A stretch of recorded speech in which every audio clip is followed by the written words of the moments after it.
Hello, and welcome to Saturday. We've had 7 days plus live stream last Saturday, 7 days of episodes for this 22 module course in the month of December. I'm very excited to cover the questions we're going to talk about today.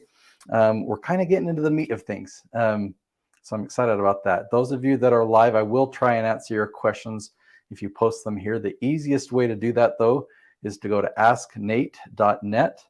I will definitely find those questions if you submit them even during this live stream. Anytime you submit questions, I then collect them and answer them in the following live stream Q&A. So we'll be doing another one a week from today on Saturday. Might be at a different time, though, just because I've got obligations in the morning, so it might be in the afternoon. And I'll be East Coast as well that day. Filming from the Florida studio house. So right here, we're here in one of the rooms in my Utah studio house. All right, so let's dive right into this. Oh, I wanted to talk about one thing. And what was it? It was, those of you that are watching this video and those of you that are participating in the course, I feel like I just feel such desire for you to actually act, to actually act on what I'm teaching you, to make sure that you're following all these steps, that you're ultimately, because I want you to succeed. My purpose is to help other purpose-driven people succeed, because I can see a pathway to success, and I'm teaching one of those here throughout this course. So my hope is, like, we've got a good amount of questions, and I encourage you to ask more questions. I encourage you to ask more, because what questions tell me is if you're diving in and you're actually consuming and internalize and you're getting ready to act, or you're in the middle of acting, questions do come up. And so if I'm not getting questions, it means you're not implementing. So that's my challenge to you. But we do have some questions. So we do know that some people are implementing.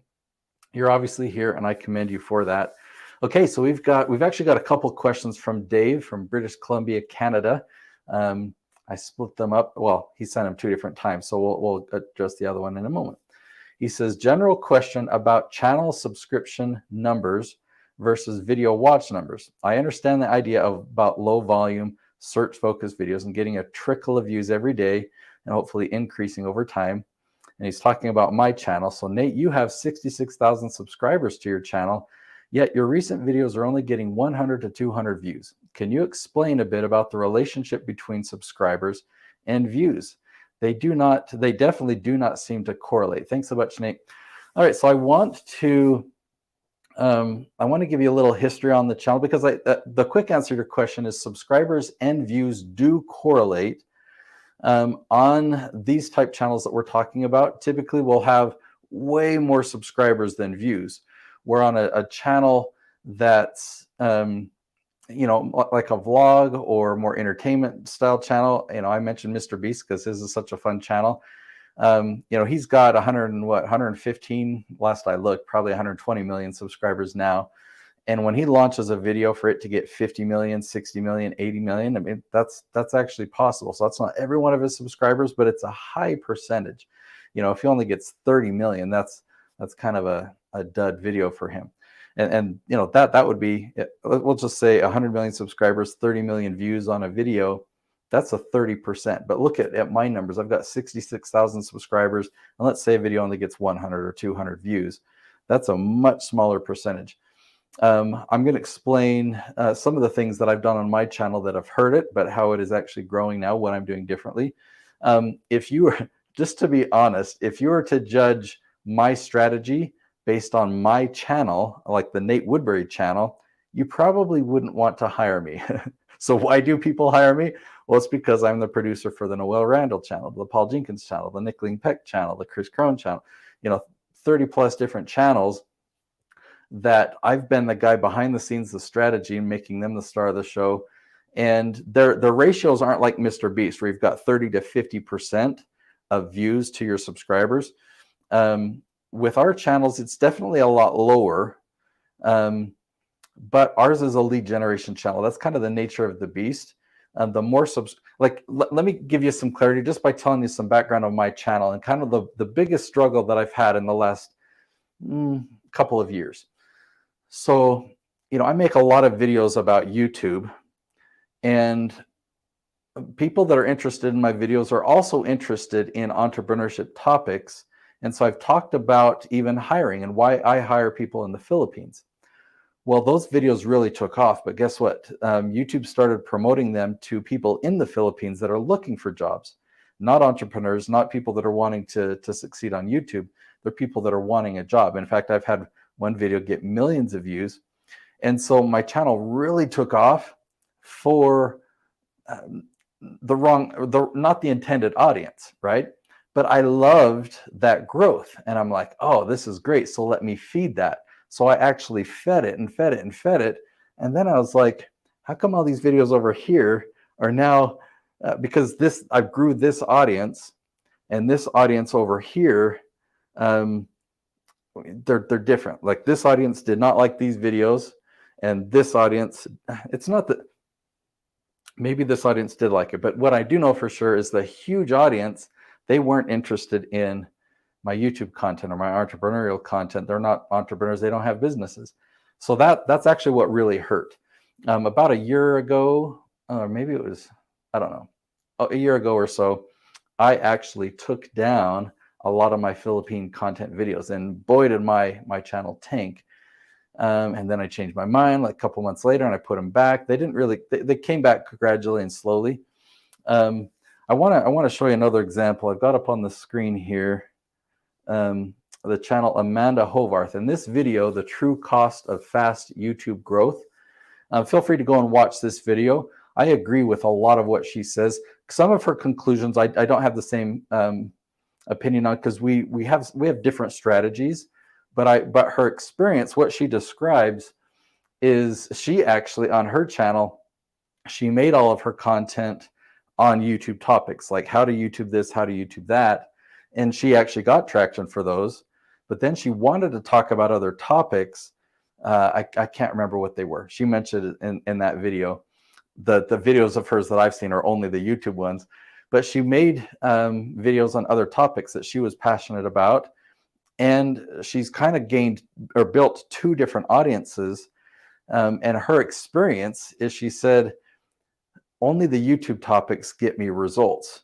And her conclusion from that is, well, I need to go niche. I can't do more than one topic. I can't do two. I can't do three. I need to just stick to one topic.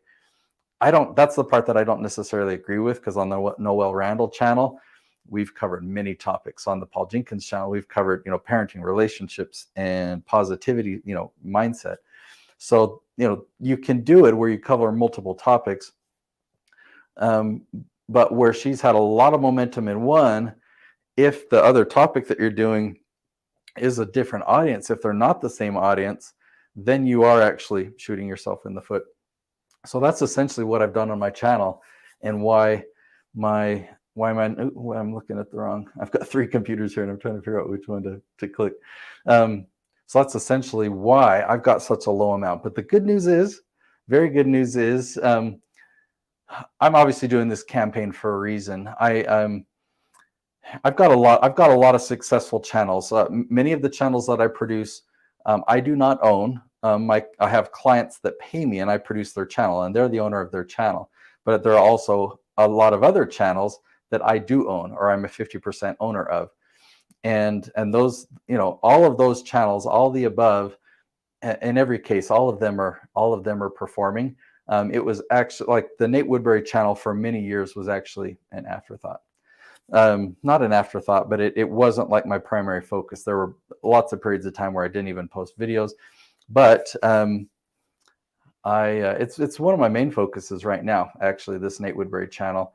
And so that's why in the month of November, I launched, one episode a week, gearing up for December, and why I'm doing this whole launch in December. Obviously, I want to give you a lot of value, but pay attention to what I'm doing in December, because it's working. Every episode I launch has been performing better and better. When you go to the initial dashboard, why don't I just show you? Why don't I just take you behind the curtains? Let's see. I have to sign in on this other computer. Can I do that? You know what? I cannot do it, because I have my login saved on this computer, but it's this computer over here this one right here that I would need to show you logging in. So maybe I can show you on my phone. That'll be easier. Let's see if this will work. Okay. All right. Okay, I'm just bringing up the dashboard. So, and I'll refresh it. Come on. Yes. Okay, it's a little bit too bright. Let me lower my brightness.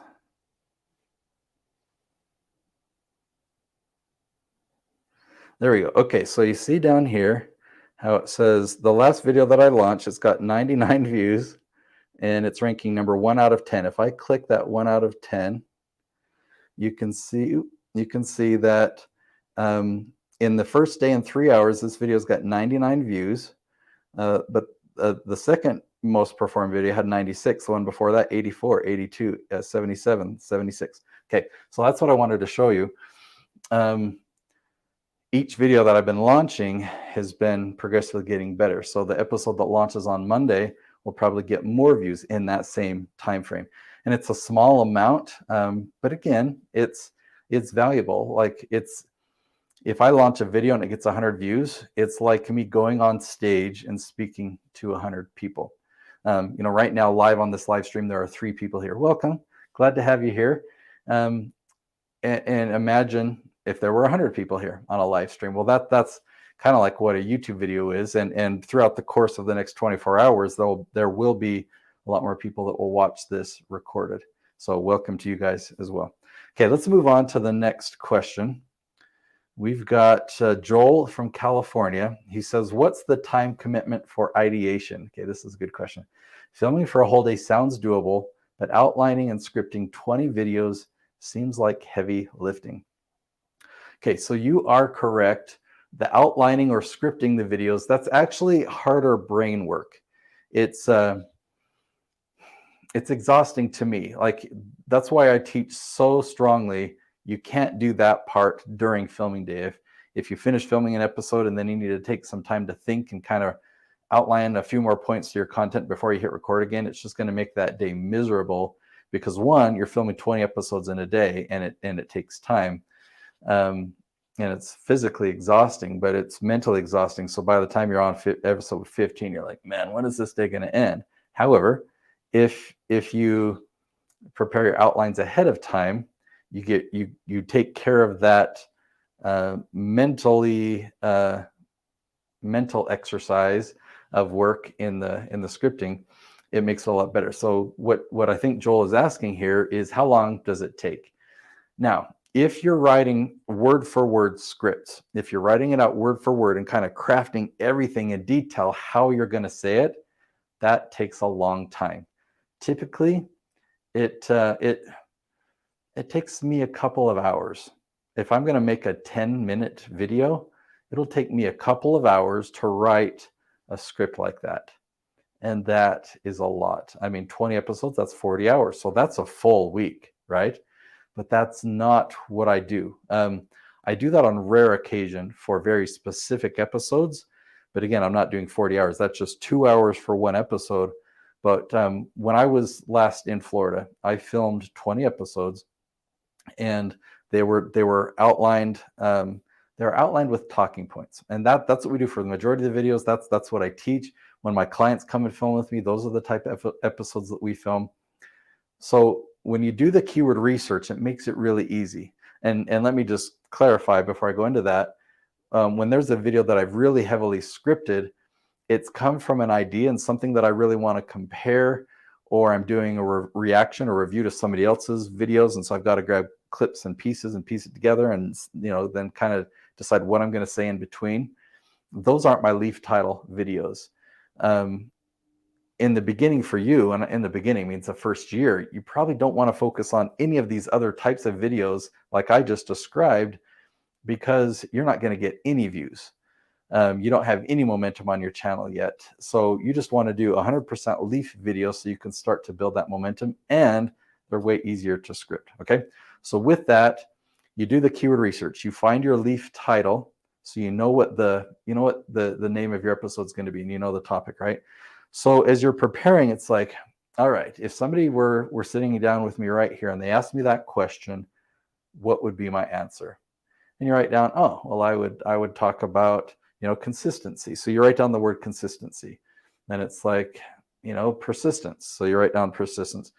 And then I'm going to share my mountain biking story because that really would, help illustrate the point. So I write down mountain biking story. So that was only like 2 points, right? Then I write down like my favorite color. I don't know, just that's a lame bullet point. You see what I'm saying there? So how long? I just scripted a video, and that took me less than a minute. Now that was just pretend, but on a real outline, some videos only take me 2 or 3 minutes to outline the talking points because they're things that I really know, and just by writing down one thing, I can just talk about it for a minute or 2 or 3. And so I just have to look down at my notes and say, oh yeah, now I was going to talk about that principle. Okay.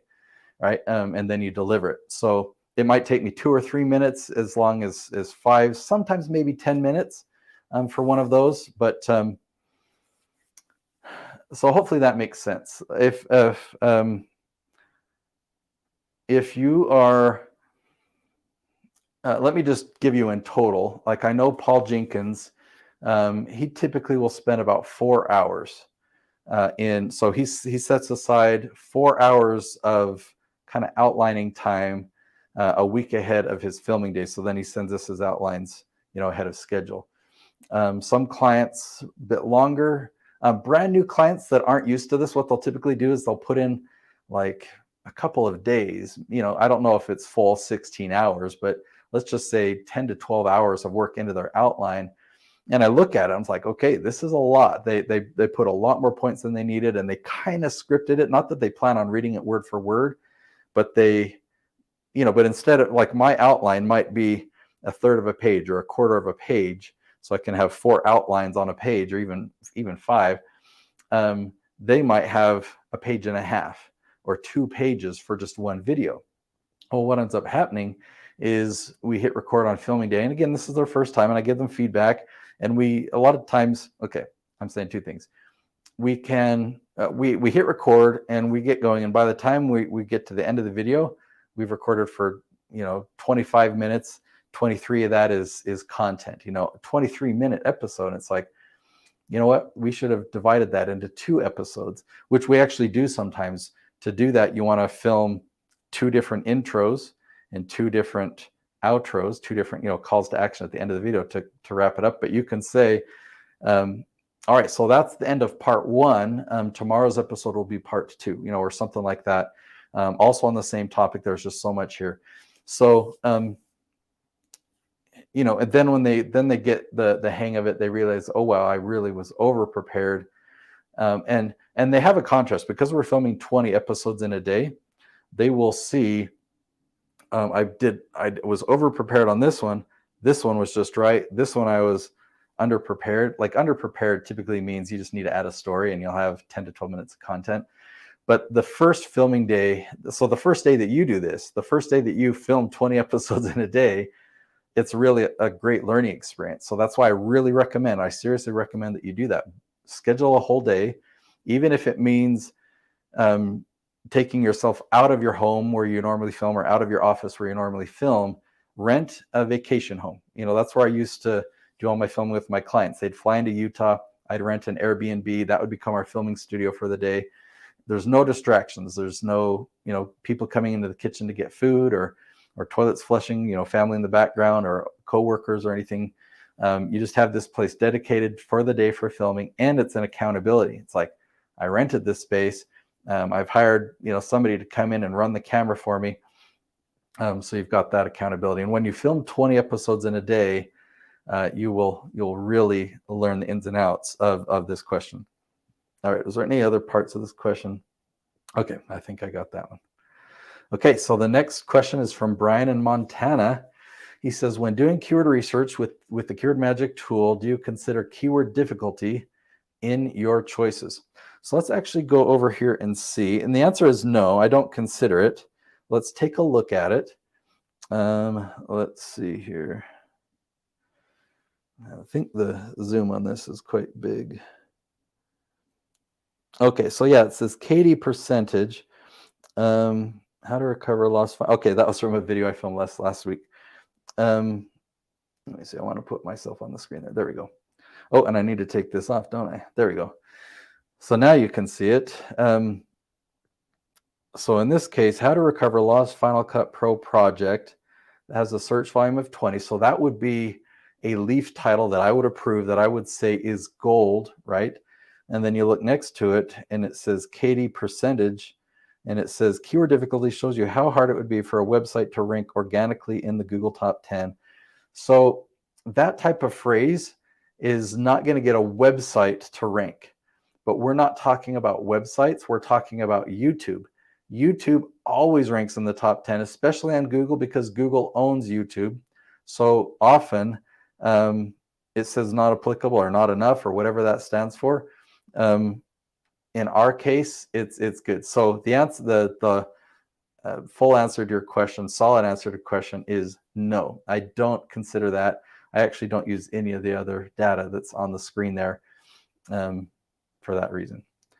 Okay, so the next one, back to Dave in Canada. He says, if the goal of the process is to generate leads, and then I opened my water bottle, I picked it up, but I didn't drink any. Hold on. All right, and we've got another person's joined us. Welcome. If the goal of the process is to generate leads and then convert them into paying clients, 10K programs or service, and that's your primary source of income, I like this question. Then why allow advertising on your video? So that's the question. Why allow advertising? He kind of expounds, like, especially when our competitors can specifically target advertising on our videos. The ad revenue seems to be the icing on the cake, especially for smaller channels, fewer views. But the juice doesn't seem to be worth the squeeze if our competitors can piggyback on our work and get a shortcut to our leads. Okay, so I want to talk about that actually first, because advertising is out there for everybody, even you and I, right? If our leads can be accessed through advertising, then go for it. Put some ad spend in, and if you see another channel out there that has your target audience. By the way, if you put your video that's an advertisement on a different channel, you don't want to mix organic and paid. Okay, so open up a second channel. You can put an ad there, and you can then promote that and put your ad in front of other people's videos. And you'll get leads, right? So there is a benefit to that's why they pay for it. So why should we allow that? Because you can actually, do I want to monetize my videos? Do I want to turn on banner ads? Or do I, you can, every video, it gives you custom control on what you do and don't allow. And if you want to allow part of it or all of it or none of it. Okay, so here's the real reason behind that. Listen to this sentence. I'll say it a couple of times. When you make a video that makes YouTube money, YouTube will promote that video. Okay, when you make a video that makes YouTube money, YouTube will promote that video. So what do I mean by that? So here's your video. I'll use my phone as the visual for that. Okay, so here's your video, and then here's the ad. If this ad pairing works well and it makes YouTube money, YouTube will promote your video big time, a lot of times. So with this search strategy, you might get hundreds of views. You might get thousands of views. In many cases, you can get tens of thousands of views on these leaf title videos. But when YouTube gets behind it and promotes it, because an ad pairing works well, it typically means hundreds of thousands of views or millions of views. Now, the icing on the cake is, I mean, the most I've made in a month was like on that channel in 1 month we made $18,000. Noelle Randall 1 month made $61,000. That was her record month. She normally averages like 15 to 20. But that's like, the reason I bring up those numbers is not to say that that's the goal, because in Noelle Randall's case, making 61,000 sounds nice, but when she made a couple of million that month in lead revenue, it is still just the icing on the cake. But the couple million that she made she would not have made had she not had those millions of views. Does that make sense?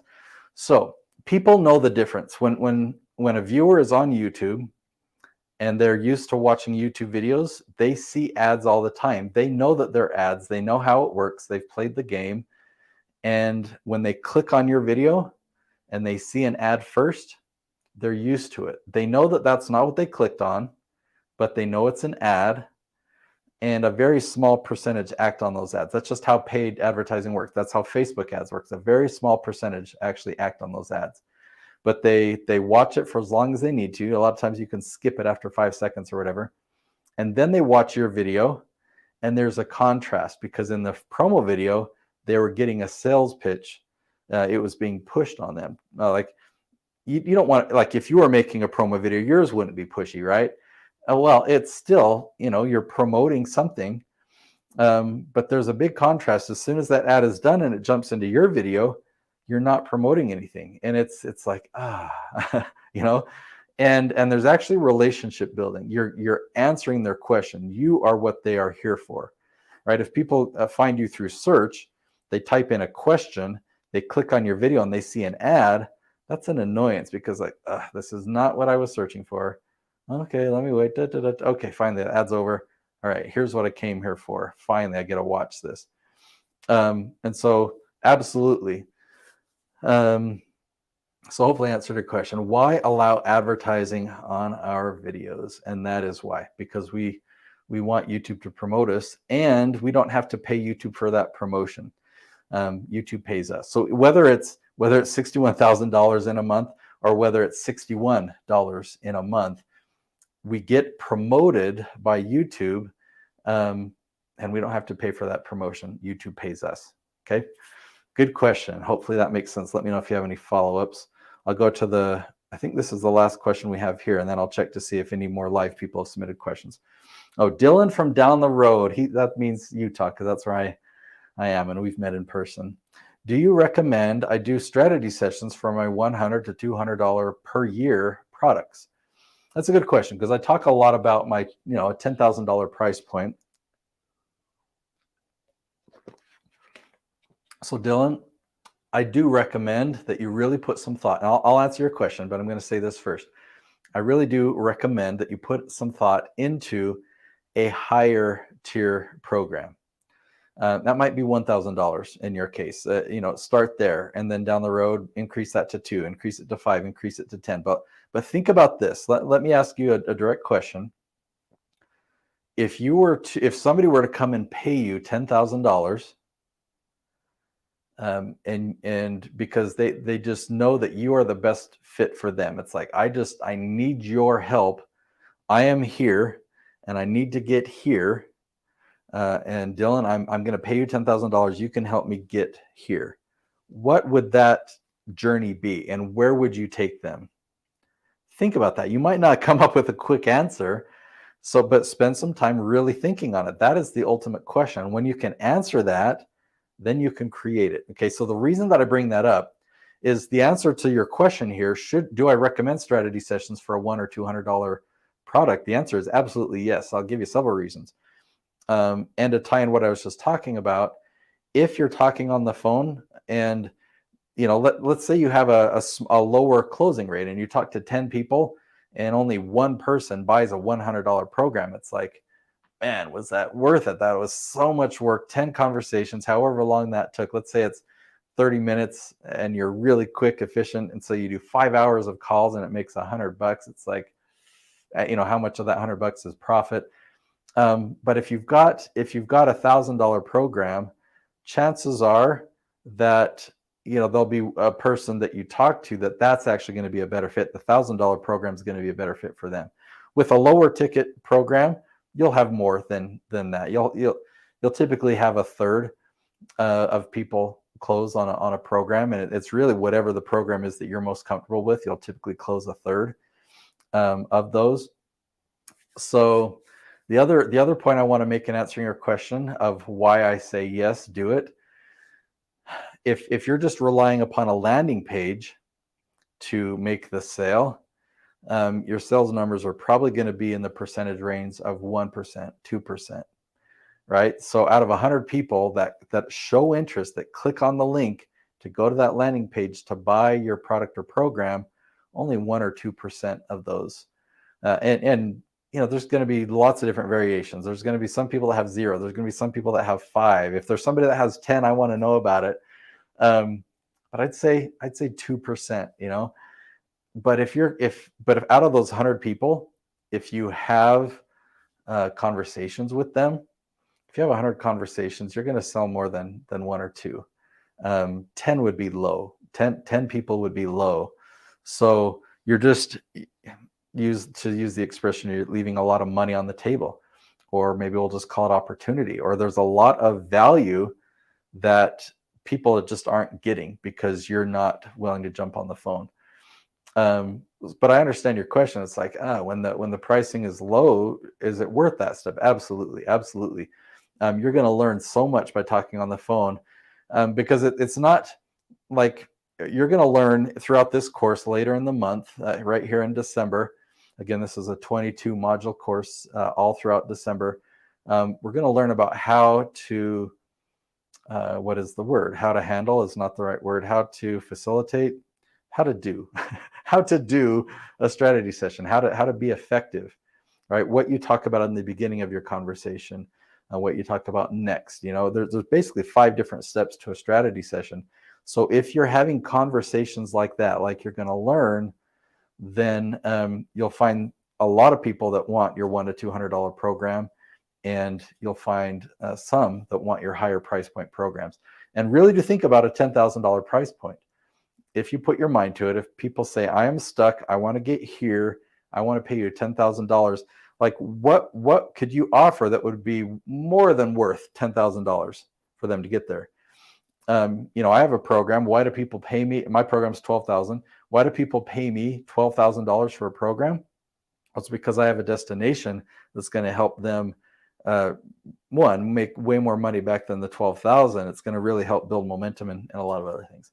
So hopefully that makes sense. So I am now, let me turn this off. I'm going to go to my asknate.net spreadsheet. No, that's not the right one. There it is. All right, we do have one more question from, and I'll just have to tell you here. It's from Maria in USA. How does your staff help you with creating channels for your clients? And also, how did you know one of your hires was pretending to be his brother? So I have a video where I talked about this. Okay, so let me just cover the first part. How does your staff help you with creating channels for your clients? So I created my system, meaning I'm the one that first developed my keyword research strategy.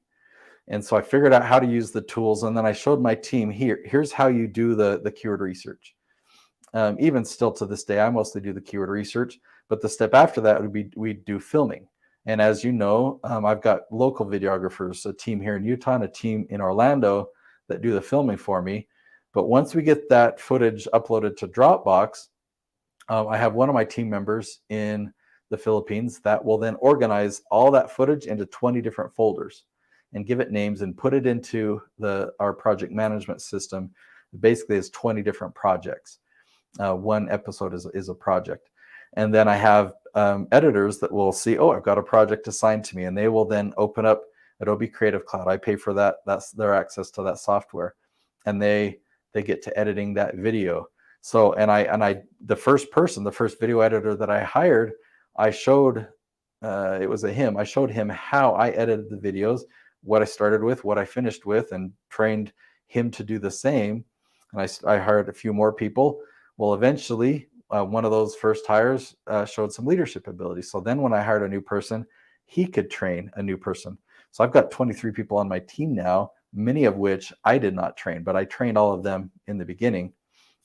So I've got people that design my thumbnails, went through that same process. I've got people that their specific job to the thumbnails is coming up with the text, because it's not just design, but it's kind of marketing, or writing, creative writing. And I've got people that do technical quality control and do kind of the transcribing of the videos and stuff like that. It all happened the same.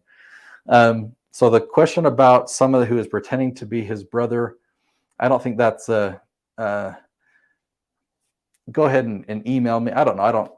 I'll give you a quick answer because I don't think it's really relevant or that important. I had a person that was doing great work, seemingly great work, but it was slow. They weren't delivering the output that all the other team members were doing. So they were doing good work, quality, but it just was really slow and low in quantity. And that person mentioned, hey, I've got a brother, because I was looking to hire another videographer, and he said, I've got a brother that is it okay if he applies? So he applied, and of course the quality was great because it was actually, I didn't know this at the time, but it was the same person that did the trial application. Just anyway, what ended up happening and how we discovered it, the quick answer to your question, is there were just things going off in terms of kind of alarms going off in my mind, like just the production numbers of these two kind of look like one person. And we would notice like this person A was signed into our system at opposite times as person B. So it would alternate back and forth. And it's like, So we just investigated for a while, and we set a trap just to find it out. So I gave you a lot more answer than I needed to. I also want to look at Vidyard, which is what I'm using. And let's see, I don't know how, but there was a chat. Yeah, I don't see that there are any questions here. So, and I want to try one more thing. I'll look on YouTube. There we go. Hey, it's live. There's no comments there. So I will assume that all of our questions are answered. If there are questions that you still have that you would like answered, then go to asknate.net and you can submit those, and I will answer them next week in the live stream. So thanks all for being here, and have a wonderful day.